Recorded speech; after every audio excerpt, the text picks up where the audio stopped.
voici Crime Story, les rendez-vous d'Alfred Hitchcock racontés par Serge Sauvian. Aujourd'hui, chambre 423 d'Edward Bellem.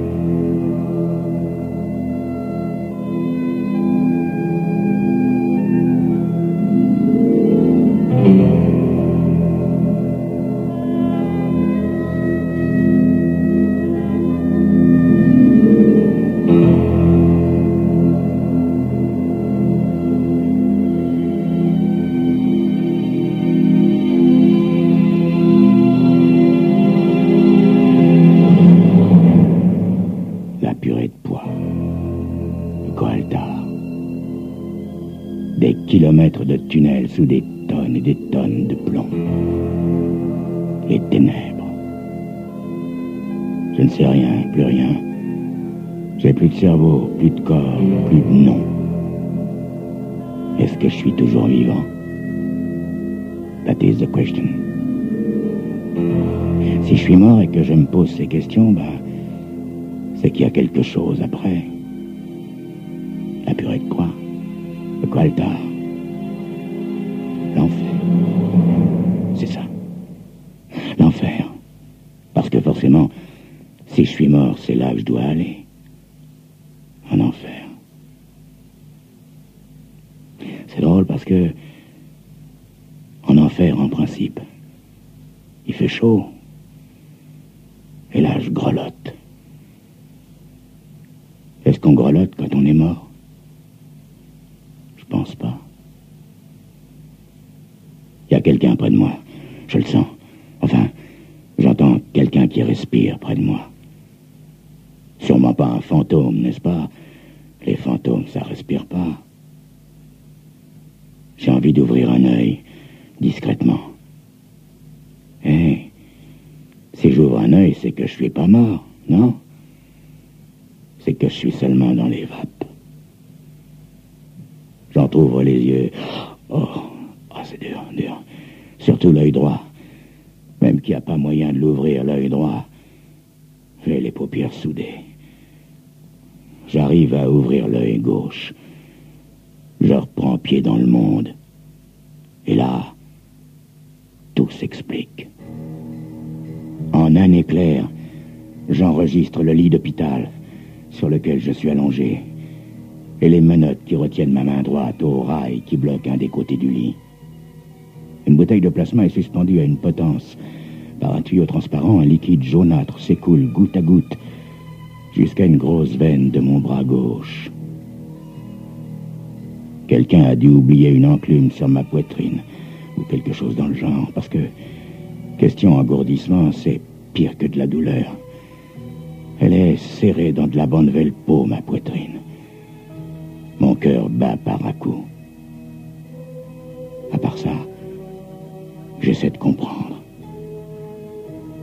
À propos, qui est-ce que j'ai entendu respirer tout à l'heure? Un frôlement attire mon attention. C'est un type assis près de la porte. Un flic en uniforme. Sur le nez et sur la bouche, le flic porte le masque vert des salles d'opération. Il est avachi sur une chaise. Il tourne lentement les pages d'un journal. J'ai dû faire un léger mouvement parce que il s'arrête de lire. Il se lève et s'approche de mon lit. Il me jette un petit coup d'œil bizarre et appuie sur un bouton qui se trouve à côté de mon lit.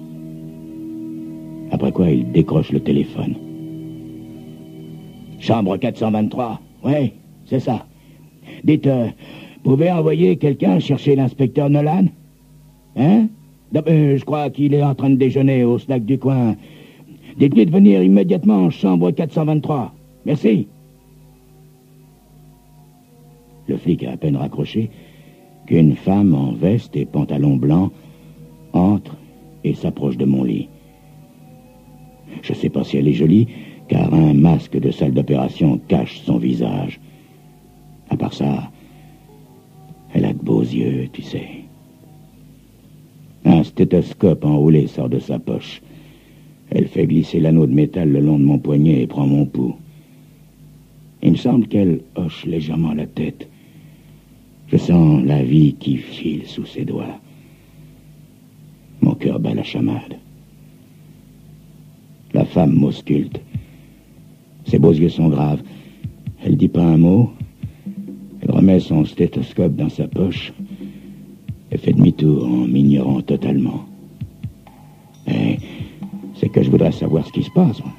Je voudrais savoir où j'en suis. Elle regarde l'heure à sa montre avant de s'adresser au flic. Où est donc votre inspecteur si pressé? D'autres patients m'attendent. Vous savez, je ne peux rien faire de plus ici. Le flic hausse les épaules et entrebâille la porte pour regarder dans le couloir. Justement, il arrive, docteur. L'inspecteur Nolan est en train de nouer les attaches du masque vert des salles d'opération lorsqu'il entre dans la chambre. Ma chambre. La chambre 423. À peine entré, il regarde tour à tour le flic, la femme Toubib, le goutte à goutte, et moi. Ses yeux ne me quittent pas lorsqu'il s'adresse à la Toubib. Et alors, docteur, je peux le questionner? Ça ne me plaît pas trop, inspecteur, mais allez-y, puisque vous me dites que c'est nécessaire. De toute façon, ça ne changera pas grand-chose. Mais je vous conseille de faire vite. Ah bah tiens, là autre chose. L'inspecteur vient s'asseoir à mon chevet. Le flic approche une chaise et s'installe également près de moi.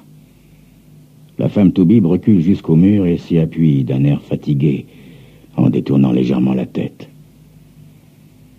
L'inspecteur penche son visage vers moi. Vous m'entendez? Vous comprenez ce que je dis? Je fais signe que oui. Vous pouvez parler? Je me sens la gorge serrée.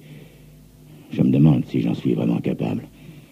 Quoi qu'il en soit, je fais signe que oui. L'inspecteur se rapproche encore un peu de moi. Il n'a pas l'air très à l'aise. Il me semble que, sans vouloir brusquer les choses, il a l'air pressé d'en finir. Il me parle à voix basse, mais vite, très vite. Je sais ce qu'on ressent quand on tombe dans le coma. Quand on vient à soi, on ne se souvient pas de ce qui s'est passé avant de s'évanouir, n'est-ce pas?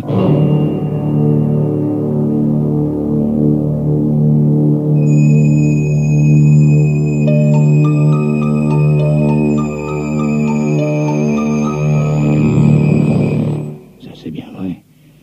Parce que, pour ce qui est de me souvenir, le moins qu'on puisse dire, c'est que je me souviens de rien. Mais la question est, qu'est-ce qui s'est passé? Et qu'est-ce que je fais ici? La réponse, vous l'aurez peut-être dans quelques instants.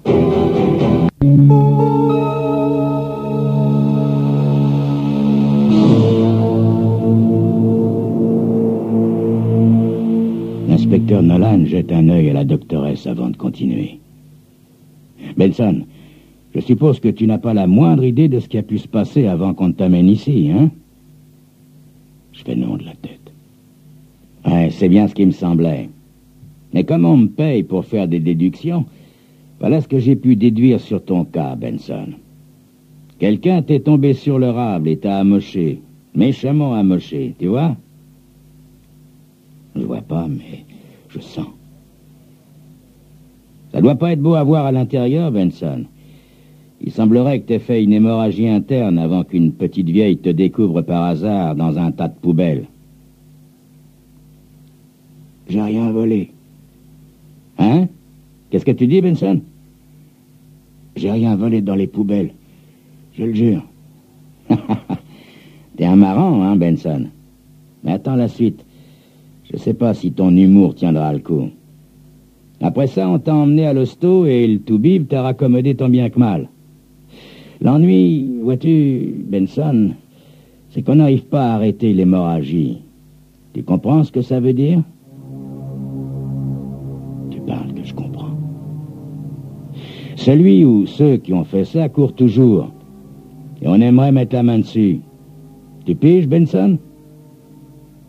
Dis-moi, as-tu des raisons de penser que quelqu'un puisse t'en vouloir à ce point? Malgré ma douleur, il m'est difficile de m'empêcher de sourire. En effet, ce serait plus facile pour moi de citer les rares types qui n'ont pas de raison d'en vouloir à ma peau. Tout ce que je peux dire, c'est que le ou les agresseurs viennent pas de la ville. Tout le monde sait qu'il n'y a rien de bon à espérer en esquintant le dealer d'un réseau bien organisé. En l'occurrence, le dealer, c'est moi. L'inspecteur soupire devant mon silence. D'accord, Benson. Oublie ça et écoute la suite. Les menottes, par exemple. Tu vois, mon vieux, on a trouvé sur toi suffisamment d'héroïne pour prouver que tu fourques de la drogue en quantité. Je continue de sourire. La famille me sortira de là. Elle l'a toujours fait. Elle a toute la ville en poche. D'un geste, l'inspecteur m'indique un coin de la pièce. Là, il y a une petite table roulante avec un flacon portant une étiquette. À coup sûr, un échantillon liquéfié de la came que je transportais. Là, c'est pas de chance. C'est jamais de chance quand toute votre came tombe aux mains des flics. Remarquez, je suis certain que la famille se débrouillera pour faire disparaître les pièces à conviction avant que j'ai à me présenter devant un tribunal. Dans le pire des cas, leur avocat s'entendra avec qui de droit pour qu'un petit arrangement intervienne. Mais si c'était là le coup de trop, celui dont on ne pourra pas me sortir. L'inspecteur met sa main sur mon épaule. T'as rien à me dire, Benson? Tu prends même pas la peine de nier que t'es un dealer? À propos, Benson, Leandra Collins, ça te dit quelque chose? Nous y voilà. Je pige en un éclair. Et comme par hasard, ma mémoire me revient.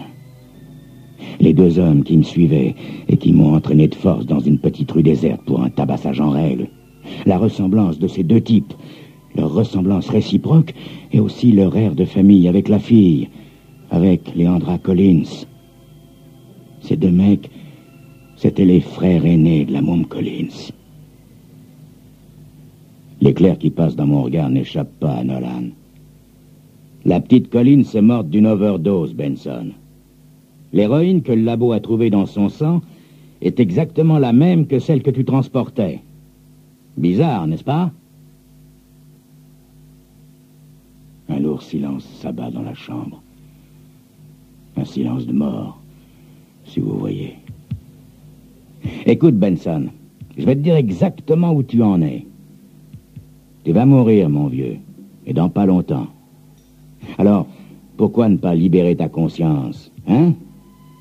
Ma conscience. Ça me donne envie de me marrer. Même ici. Ma conscience. Connais pas. J'ai pas de conscience. Cela dit, oui, à supposer qu'il existe une toute petite chance que je m'en tire. Ils ont la came et ils ont compris pour la môme Collins. Et si ça se trouve, je vais vraiment mourir. Alors, pourquoi ne pas jouer le jeu au cas où je mourrais pas? Oui, inspecteur. Je connaissais bien la môme Collins. C'est moi qui l'ai accrochée. C'est moi qui lui fournissais la came. Une bonne cliente, si vous voulez mon avis. Vers la fin, il lui en fallait 3 doses par jour. Elle aurait fait n'importe quoi pour les avoir. Mais l'ennui, c'est que ça n'a pas été long avant qu'elle puisse plus en acheter. Et moi, j'ai toujours été du genre donnant, hein. Pas de fric, pas de blanche, voyez? La dernière fois que je l'ai vue, elle a commis une erreur, ouais. Elle m'a menacé de me balancer si je la fournissais plus. D'accord, j'ai dit. Alors je lui ai refilé un sachet. Notez qu'il y avait longtemps que je lui refilais un mélange de moins bonne qualité, mais cette fois-là, je l'ai fixé avec ce qu'il y avait de mieux. 12 grammes d'héroïne pure. Vous devinez la suite, hein?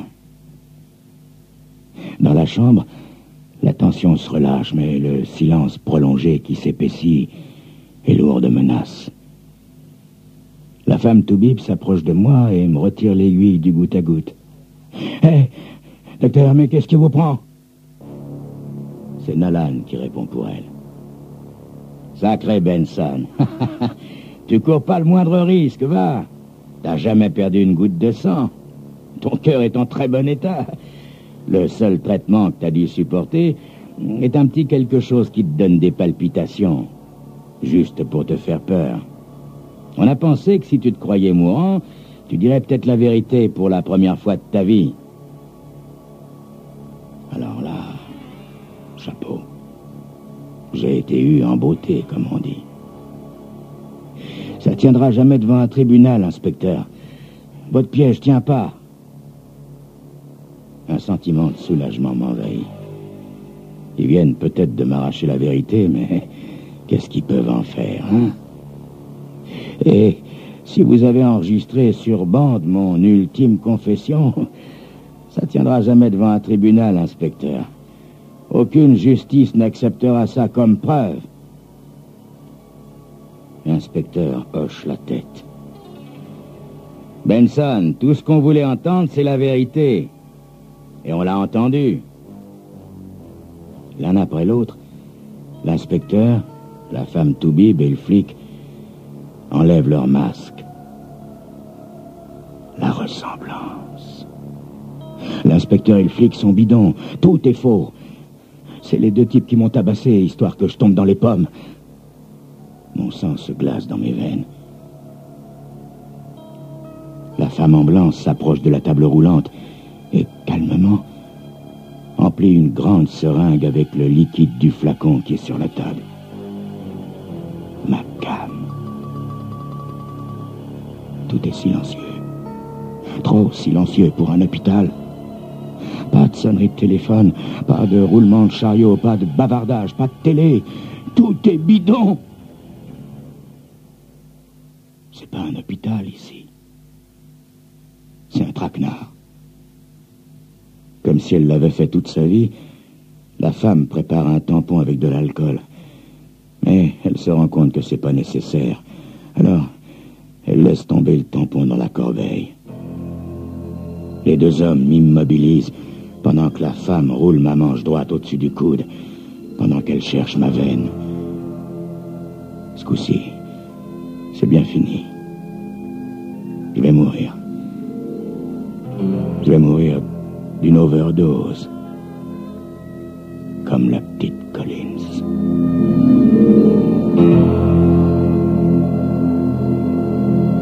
C'était Crime Story, les rendez-vous d'Alfred Hitchcock, racontés par Serge Sauvion. Aujourd'hui, chambre 423 d'Edward Willem.